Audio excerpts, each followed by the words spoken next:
আসসালামু আলাইকুম। মারাত্মক এক চীন ভীতি যেন পেয়ে বসেছে যুক্তরাষ্ট্র, ভারত, অস্ট্রেলিয়া সহ এশিয়ার কয়েকটি দেশকে। চীনকে মোকাবেলায় তাদের বিরামহীন একের পর এক নানা কর্মকাণ্ড আর উদ্যোগ এমনটাই মনে করিয়ে দিচ্ছে। চীনকে মোকাবেলার নামে যুক্তরাষ্ট্র বছরের পর বছর ইন্দো প্যাসিফিক অঞ্চলে ব্যয় করছে বিলিয়ন বিলিয়ন ডলার।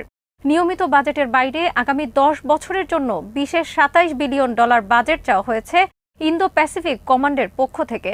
বিডিভিউস ইনফোটেনমেন্টে স্বাগত জানাচ্ছি আমি সাবরিনা কাজী। কেন এই চীন ভীতি, আজ জানাবো সেই বিশ্লেষণ।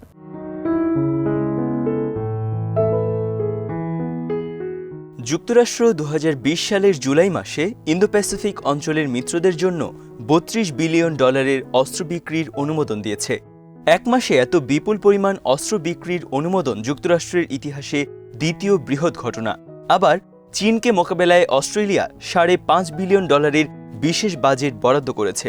ভারতও একইভাবে চীনকে সামনে রেখে সেনাবাহিনীর আধুনিকায়নের নানা পরিকল্পনা নিয়ে এগিয়ে যাচ্ছে। জাপানকে নিয়ে এই তিনটি দেশ গঠন করেছে 4 দেশীয় জোট কোয়াদ।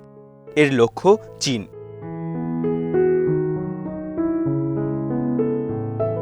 প্রতিরক্ষা ক্ষেত্রে চীনকে নিয়ে যুক্তরাষ্ট্র সহ এশিয়া প্যাসিফিক অঞ্চলের কয়েকটি দেশ নিয়মিত সামরিক ও কূটনৈতিক তৎপরতা চালিয়ে যাচ্ছে।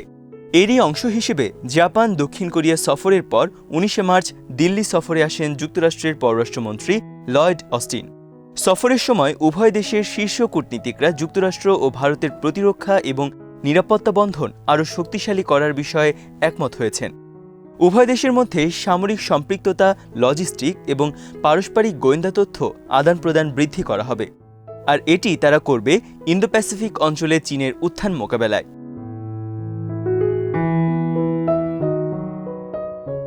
লয়েড অস্টিন এবং ভারতের প্রতিরক্ষা মন্ত্রী রাজনাথ সিং দিল্লি বৈঠকে দুই দেশের মধ্যে প্রতিরক্ষা সহযোগিতা আরও গভীরে নিয়ে যাওয়ার বিষয়ে একমত হয়েছেন। এই সময় লয়েড অস্টিন বলেন, আন্তর্জাতিক পরিস্থিতি দ্রুতই পাল্টে যাচ্ছে। ভারত ক্রমবর্ধমানভাবে যুক্তরাষ্ট্রের গুরুত্বপূর্ণ অংশীদার। ইন্দো প্যাসিফিক অঞ্চলের প্রতি যুক্তরাষ্ট্রের যে দৃষ্টিভঙ্গি, তাতে ভারত হল কেন্দ্রীয় স্তম্ভ। তিনি ভারত ও যুক্তরাষ্ট্রের মধ্যে ব্যাপক ভিত্তিক ভবিষ্যৎমুখী সম্পর্ক এগিয়ে নেওয়ার বিষয়ে প্রতিশ্রুতি পুনর্ব্যক্ত করেন।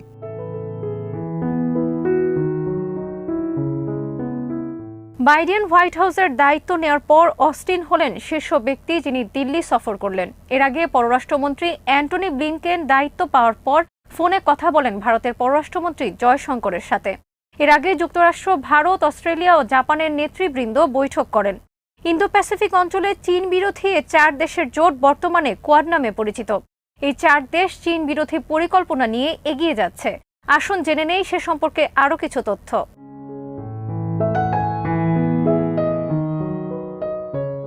এই 4 দেশ দক্ষিণ চীন সাগর, পূর্ব চীন সাগর, তাইওয়ান প্রণালীতে চীনের আধিপত্য ঠেকাতে চায়।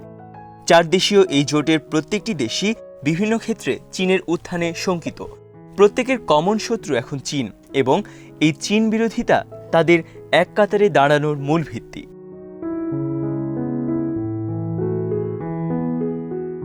সম্প্রতি বিভিন্ন ইস্যুতে যুক্তরাষ্ট্র, জাপান, যুক্তরাষ্ট্র ভারত দ্বন্দ্ব সৃষ্টি হলেও চীন বিরোধিতা তাদের এক কাতারে নিয়ে এসেছে। চাপা পড়েছে নিজেদের মধ্যে চলমান বিভিন্ন বিরোধ। অস্টিনের সাথে বৈঠকের পর রাজনাথ সিং বলেন, দুই দেশের মধ্যে মিলিটারি টু মিলিটারি সম্পৃক্ততার বৃদ্ধির বিষয়ে আলোচনা হয়েছে। বৈশ্বিক কৌশলগত অংশীদারিত্বের তাৎপর্য এবং সম্ভাবনার বিষয়ে তারা একমত হয়েছেন।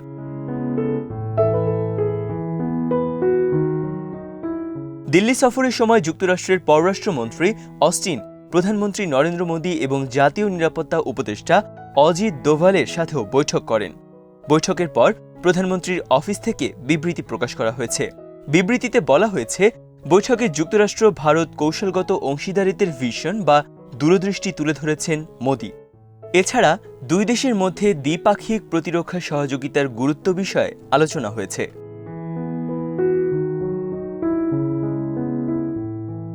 যুক্তরাষ্ট্রের পররাষ্ট্রমন্ত্রী অ্যান্টনি ব্লিংকেন এবং প্রতিরক্ষা মন্ত্রী লয়েড অস্টিন এশিয়া সফরের আগে চীন এবং যুক্তরাষ্ট্রের উচ্চ পর্যায়ের কর্মকর্তাদের মধ্যে বৈঠক হয়েছে আলাস্কায়।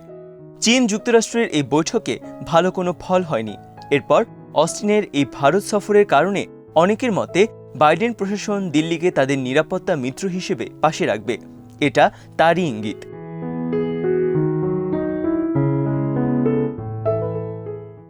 গত কয়েক বছর ধরে যুক্তরাষ্ট্র ভারত সামরিক সম্পর্ক ক্রমে বৃদ্ধি পাচ্ছে। দুদেশ স্বাক্ষর করেছে একাধিক প্রতিরক্ষা সহযোগিতা চুক্তি। গভীর হয়েছে সামরিক সহযোগিতা। 2019 সালে দুদেশ $3 বিলিয়ন প্রতিরক্ষা চুক্তি করেছে। 2008 সালে দুদেশের মধ্যে দ্বিপাক্ষিক বাণিজ্য ছিল শূন্যের কোটায়। 2019 সালে তা দাঁড়িয়েছে $15 বিলিয়ন।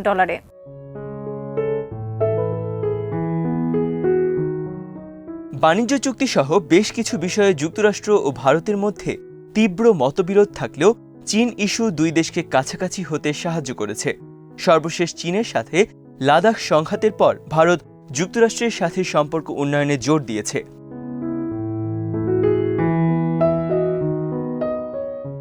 দীর্ঘদিন ধরেই ভারত বিশ্বের দ্বিতীয় বৃহৎ অস্ত্র আমদানিকারক দেশ। 2016 থেকে 2020 সাল পর্যন্ত বিশ্বে যত অস্ত্র বিক্রি হয়েছে তার 9.5 কিনেছে ভারত। দীর্ঘদিন ধরে ভারতের সমরাস্ত্রের প্রধান যোগানদাতা রাশিয়া। বর্তমানে ভারতীয় আর্মির 60% অস্ত্র রাশিয়ান অরিজিন।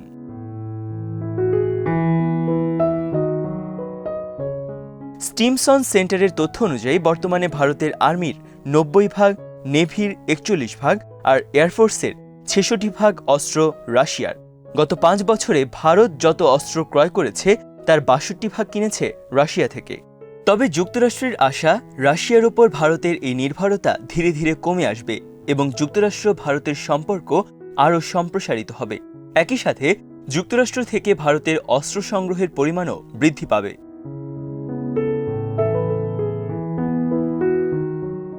গত কয়েক বছর ধরে ভারত যুক্তরাষ্ট্র এবং ইসরায়েল থেকে অনেক সমরাস্ত্র কিনেছে। স্টকহোম পিস রিসার্চ ইনস্টিটিউট বা সিপ্রির সর্বশেষ মার্চ মাসের প্রতিবেদন অনুযায়ী বিশ্বের দ্বিতীয় অস্ত্র বিক্রির দেশ রাশিয়া। তবে গত 5 বছরে রাশিয়ার অস্ত্র রপ্তানি 22% কমে এসেছে। এটি কমেছে মূলত ভারতে অস্ত্র বিক্রি কমে যাওয়ায়। গত 5 বছরে ভারতে রাশিয়ার অস্ত্র রপ্তানি 53% কমেছে।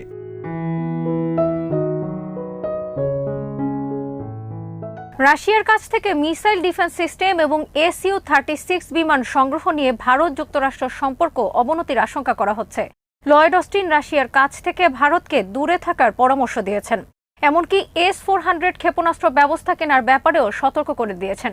যদিও এই ক্ষেপণাস্ত্র ব্যবস্থা কেনার বড় অঙ্কের অর্থ পরিশোধ করেছে ভারত।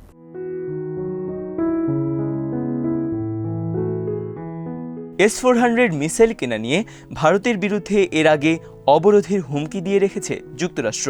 বিশ্লেষকরা মনে করছেন এই হুমকি বাস্তবে রূপ নেওয়ার সম্ভাবনা কম, কারণ যুক্তরাষ্ট্র ও ভারত উভয়ে এখন তাদের কমন শত্রু চীনকে মোকাবেলায় কৌশল নিয়ে ব্যস্ত।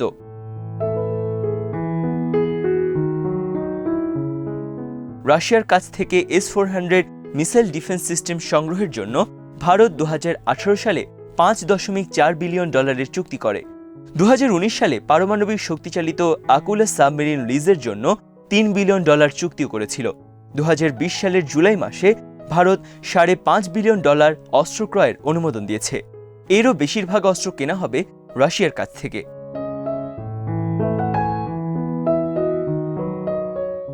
বহির্বিশ্বে যুক্তরাষ্ট্রের রয়েছে 8 শতাধিক সামরিক ঘাঁটি। দীর্ঘকাল ধরে এসব ঘাঁটি এবং তাদের সেখানে অবস্থানরত প্রায় 2 লাখ সৈন্যদের খরচ নিয়ে উদ্বেগ বাড়ছে যুক্তরাষ্ট্রে। করোনার কারণে যুক্তরাষ্ট্রের অর্থনীতি বর্তমানে বিপর্যস্ত। অর্থনৈতিক কারণে যুক্তরাষ্ট্রের পক্ষে দীর্ঘদিন আর এভাবে বিশ্বব্যাপী ঘাঁটি রাখা সম্ভব নাও হতে পারে। এমন পরিস্থিতিতে নতুন মিত্রদের ওপর ভর করছে যুক্তরাষ্ট্র।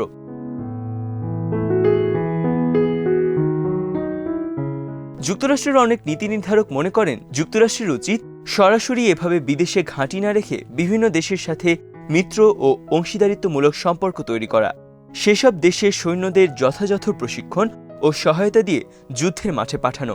যুক্তরাষ্ট্র এখন সেদিকেই অগ্রসর হচ্ছে।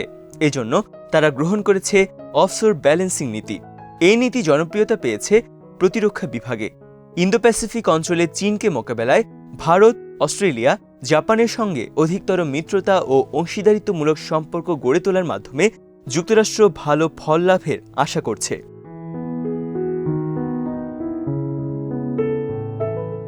আজ এখানেই শেষ করছি। সমরাষ্ট্র প্রতিরক্ষা ও কূটনীতির নানা তথ্য জানতে চোখ রাখুন বিডিভিউজ ইনফোটেইনমেন্টে। চ্যানেলটি ভালো লাগলে সাবস্ক্রাইব করুন। আমাদের ওয়েবসাইট bdviews.net ভিজিট করুন। আল্লাহ হাফেজ।